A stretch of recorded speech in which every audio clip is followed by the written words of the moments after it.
आइए सुनते हैं आज की कहानी चुगलखोर पड़ोसन। ये कहानी एक कमला नाम की महिला की है। कमला अपने बेटे यश के साथ रहती थी। उसे बातें करने का बहुत ज्यादा शौक था। उसके पेट में कोई भी बात नहीं पचती थी। इसी कारण वो बहुत ज्यादा बोलती थी। वो हर वक्त केवल दूसरों की बुराइयां ही करती रहती थी। वो अपनी पड़ोसिन के साथ मिलकर दूसरों की चुगलियां करती और जब कोई भी दुखी होता तो वे दोनों मिलकर उनका मजाक उड़ाती थी। उसके कुछ समय बाद कमला अपने बेटे यश का विवाह ममता से करवा देती है। ममता बहुत ही अच्छी लड़की थी। वो सभी का बहुत अच्छे से ध्यान रखती थी। ममता कमला को घर का कोई भी काम नहीं करने देती थी। इसी वजह से कमला बहुत ज्यादा खुश थी।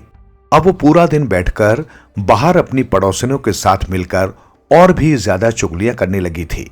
साथ ही वो हमेशा अपनी बहू ममता की तो बहुत तारीफ करती थी और दूसरों की बहुओं को हमेशा नीचा दिखाने की कोशिश करती थी। जब ममता कमला का ऐसा व्यवहार देखती है कि किस तरह कमला पूरे दिन हमेशा दूसरों की चुगलियां ही करती रहती है, तो उसे कमला का ये व्यवहार बिल्कुल भी अच्छा नहीं लगता था। तब ममता कमला को ऐसा करते देख उसे समझाने का प्रयास करती है। ममता कमला से कहती है कि मां जी, हमें इस तरह किसी की भी बुराइयां नहीं करनी चाहिए। तब कमला ममता को डांट देती है और उससे कहती है कि तुम अभी छोटी हो, तुम्हें अभी कुछ नहीं पता। मैं सब अच्छे से जानती हूं कि मैं क्या कर रही हूं और क्या नहीं। इसी तरह कई दिन बीत जाते हैं, परंतु कमला के व्यवहार में कोई भी बदलाव नहीं आता। वो लगातार दूसरों की चुगलियां करती रहती है। ये सब देखकर ममता को बहुत दुख होता है।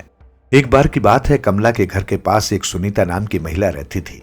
सुनीता स्वभाव से थोड़ी सख्त थी, परंतु वो दिल की बुरी नहीं थी। ये बात कमला अच्छे से जानती थी। उसके कुछ दिन पहले ही सुनीता ने अपने बेटे का विवाह किया था। सुनीता की बहू का नाम रेखा था। रेखा बहुत ही अच्छी लड़की थी।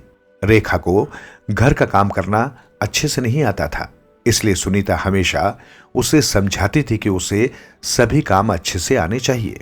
रेखा अच्छे से जानती थी कि उससे घर का कोई काम नहीं आता और इसी वजह से वो हर काम गलत करती थी। सिर्फ इसलिए सुनीता उसे कभी कभी डांट दिया करती थी। रेखा का स्वभाव भी अच्छा था। वो कभी भी सुनीता की किसी बात का बुरा नहीं मानती थी, क्योंकि वो अच्छे से जानती थी कि जो कुछ सुनीता कहती है वो उसके भले के लिए ही कहती है। बाकी चीजों के लिए सुनीता कभी भी रेखा को परेशान नहीं करती थी। सुनीता अपनी बहू की सारी बातें आकर कमला को बता देती थी। तब एक दिन कमला सुनीता से कहती है कि सुनीता बहन, तुमने अपनी बहू को कुछ ज्यादा ही सर पर चढ़ा रखा है। उसे तो घर का कोई काम नहीं आता। आखिर तुम कब तक इस तरह घर को संभालोगी?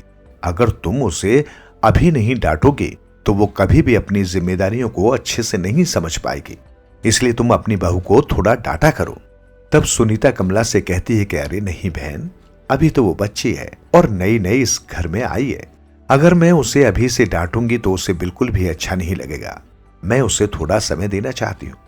समय के साथ वो घर की सारी जिम्मेदारियां अच्छे से समझ जाएगी। शुरुआत में तो सुनीता रेखा की हर बात को नजरअंदाज कर दिया करती थी, पर कमला हर रोज सुनीता को उसकी बहू के खिलाफ भड़काती रहती थी और अपनी बहू की हमेशा बहुत ज्यादा तारीफ किया करती थी। पहले तो सुनीता कमला से कहती कि कोई बात नहीं, रेखा भी समय के साथ सब सीख जाएगी। पर धीरे धीरे सुनीता भी कमला की बातों में आ जाती है और वो उस दिन के बाद से अपनी बहू के साथ बुरा व्यवहार करने लगती है। सुनीता अब रेखा को छोटी छोटी बातों पर टोकने लगी थी और वो हर वक्त केवल उसे डांटती ही रहती थी। उसके बाद कमला रेखा को भी भड़काने लग जाती है। कमला रेखा से कहती है कि रेखा, तेरी सास तो बहुत ही ज्यादा खड़ूस है। वो हमेशा सिर्फ तुम्हें डांटती है। तब रेखा कहती है कि नहीं काकी, ऐसा नहीं है। माँ जी मुझे मेरे भले के लिए ही डांटती है। मैं घर का कोई भी काम अच्छे से नहीं करती हूं ना, इसलिए वो मुझे समझाती है कि अगर मैं आज अपनी जिम्मेदारियां नहीं समझूंगी तो कब समझूंगी। पहले माँ जी ने मुझे प्यार से समझाने का बहुत प्रयास किया था, परंतु उसके बावजूद भी मैंने इतनी सारी गलतियां की। इसी कारण माँ जी अब मुझे डांटती हैं। तब कमला कहती है कि बेटा, मैं तुझे यही तो समझाने का प्रयास कर रही हूं कि बेवजह ही तुझे क्यों डांटती है। उसे तुझे प्यार से समझाना चाहिए, क्योंकि तू अभी छोटी है और ये सब तेरे लिए नया है। आखिर इतनी जल्दी तू कैसे पूरा घर संभालना सीख जाएगी? इसलिए तू अपना पक्ष रखकर चुपचाप अपनी सास की डांट फटकार मत सुनाकर। कमला इस प्रकार रेखा को हर दिन भड़काने लगती है। कमला रेखा के सामने कुछ और बात कहती है और सुनीता के सामने इस बात को घुमा फिराकर किसी और तरीके से कहती थी, जिसकी वजह से वो दोनों सास बहू के रिश्ते में आग लगाने में कामयाब हो जाती है और वो हर रोज दोनों को भड़काती रहती है। उस दिन के बाद से रेखा भी अपनी सास को उल्टा जवाब देने लगी थी। चाहे सुनीता उसे कोई बात उसके भले के लिए भी कहती, तब भी रेखा सुनीता की कोई बात नहीं मानती थी और उल्टा उसे ही भला बुरा कहने लगी थी। एक दिन की बात है, जब कमला कुछ दिनों के लिए अपने घर गई हुई थी, तब रेखा और सुनीता का झगड़ा बहुत ज्यादा बढ़ जाता है। तब रेखा सुनीता को घर से निकाल देती है तो सुनीता अपने घर के बाहर बैठकर रोने लगती है। ममता सुनीता को ऐसा रोते हुए देखती है तो वो उसके पास जाती है और उससे कहती है कि काकी क्या बात है, आप इस तरह बाहर बैठकर क्यों रो रही है। तब सुनीता उससे कहती है कि बेटी, मैं तुम्हें क्या बताऊं, मेरी बहू ने मुझे मेरे ही घर से बाहर निकाल दिया। अब मैं कहां जाऊंगी और मैं क्या करूंगी। तब ममता सुनीता से कहती है कि आप चिंता मत कीजिए, सब ठीक हो जाएगा। उसके बाद ममता रेखा से बात करती है और उसे समझाती है कि उसे ऐसा नहीं करना चाहिए, परंतु रेखा ममता की कोई भी बात नहीं मानती। फिर जब शाम को उन दोनों के पति घर आते हैं, जब रेखा के पति यानी सुनीता के बेटे को यह बात पता चलती है कि उसने उसकी मां को घर से बाहर निकाल दिया था, तब वो रेखा पर बहुत ज्यादा क्रोधित हो जाता है। फिर वो रेखा से कहता है कि आखिर तुम ऐसा कैसे कर सकती हो, तुम मेरी मां को घर से बाहर कैसे निकाल सकती हो। मैं अब तुम्हारे साथ नहीं रहना चाहता, तुम अभी के अभी इस घर से निकल जाओ। फिर वो गुस्से में रेखा को घर से बाहर निकाल देता है। तब रेखा रोने लगती है और वो अपने पति से आग्रह करती है कि कृपया करके वो उसे घर से बाहर न निकाले। तब ममता वहां पर अपने पति के साथ आती है और उन सभी को समझाती है कि वे किस प्रकार क्रोधित होकर कोई भी गलत फैसला ना ले और शांति से सभी चीजों का हल निकाले। उसके बाद ममता रेखा से कहती है कि रेखा, जो कुछ भी तुमने किया वो बहुत ज्यादा गलत है। तुम खुद सोचो, अगर तुम्हारी भाभी तुम्हारी मां को इस प्रकार घर से बाहर निकाल देती तो तुम्हें कैसा लगता। साथ ही जब तुम्हारे पति ने तुम्हें घर से बाहर निकाला, तब तुम्हें जैसा महसूस हुआ वैसा ही सुनीता काकी को भी महसूस हुआ होगा जब तुमने उन्हें घर से बाहर निकाला था। उसके बाद रेखा को अपनी गलती का एहसास हो जाता है और वो सभी से अपने किए की क्षमा मांगने लगती है। उसके बाद ममता उन सभी को समझाती है कि हमें कभी भी किसी और की बातों में आकर अपने घर की सुख शांति को भंग नहीं करना चाहिए। उसके बाद ममता अपने पति यश के साथ वापस घर आ जाती है। तब वो अपने पति को सारी बात बता देती है कि किस प्रकार कमला सभी को भड़काती रहती है। साथ ही रेखा और सुनीता की लड़ाइयों के बीच कमला का ही हाथ है। उसके बाद ममता को एक तरकीब सूझती है और वो यश को अपनी तरकीब बताती है। तब यश भी ममता का साथ देने के लिए तैयार हो जाता है। उसके कुछ दिन में कमला वापस आ जाती है। तब कमला ममता से कहती है कि बहू, तू मेरे लिए जल्दी से कड़क चाय बना दे, मैं बहुत ज्यादा थक गई हूं। फिर ममता कहती है कि नहीं, मैं अब से किसी का कोई काम नहीं करूंगी, अगर आपको चाय पीनी है तो आप खुद बना लीजिए। तब कमला ममता का ऐसा व्यवहार देखकर बहुत हैरान हो जाती है और वो ममता से कहती है कि बहू, आखिर तू ये कैसा मजाक कर रही है। तो ममता कहती है कि नहीं, मैं कोई मजाक नहीं कर रही हूं, मैं आज आपको ये बात आखिरी बार कहती हूं कि आपको जो भी काम करना है अब से आपको खुद ही करना होगा। मैं आज के बाद घर का कोई काम नहीं करूंगी। इतना कहकर ममता वहां से घर के बाहर चली जाती है और सुनीता के साथ बातें करने लगती है। ये सब देखकर कमला काफी हैरान थी। उसे समझ नहीं आ रहा था कि आखिर ये सब क्या हो रहा है। उस दिन के बाद से ममता कमला की एक भी बात नहीं सुनती और हमेशा उसे उल्टे जवाब दिया करती थी। जब कमला ये सारी बातें अपने बेटे यश को बताती है, तब यश भी ममता का ही पक्ष लेता है और कहता है कि मां, ममता जो कुछ भी कर रही है वो आखिर सही तो कर रही है, तुम्हें अपना काम खुद ही करना चाहिए। तब कमला सोचती है कि आखिर उसके इतने अच्छे भले घर को किसकी बुरी नजर लग गई है जो अब उसके बेटे बहू उसे हमेशा उल्टा जवाब देते हैं। ममता और यश का ऐसा व्यवहार देखकर कमला बहुत ज्यादा दुखी रहने लग गई थी। वो अब न तो घर के बाहर जाती थी और न ही किसी से कोई बात करती थी। वो काफी चिंतित रहने लगी थी।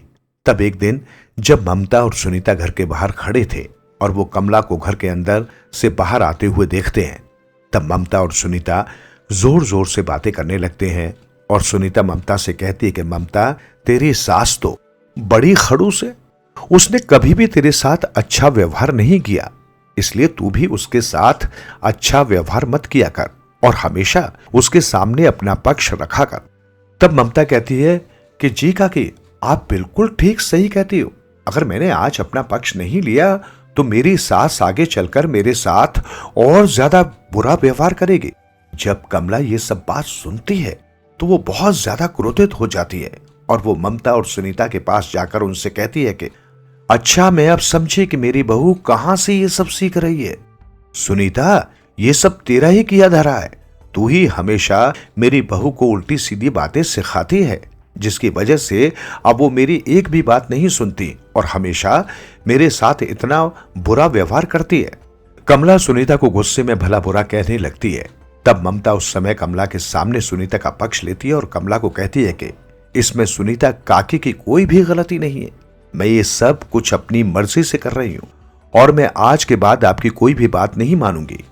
तब कमला ममता को समझाती है और कहती है कि बहू, तू मेरे साथ ऐसा व्यवहार क्यों कर रही है, तू तो कितनी अच्छी थी, तूने मुझसे कभी उल्टा नहीं बोला था, आखिर तू इसकी बातों में क्यों आ रही है।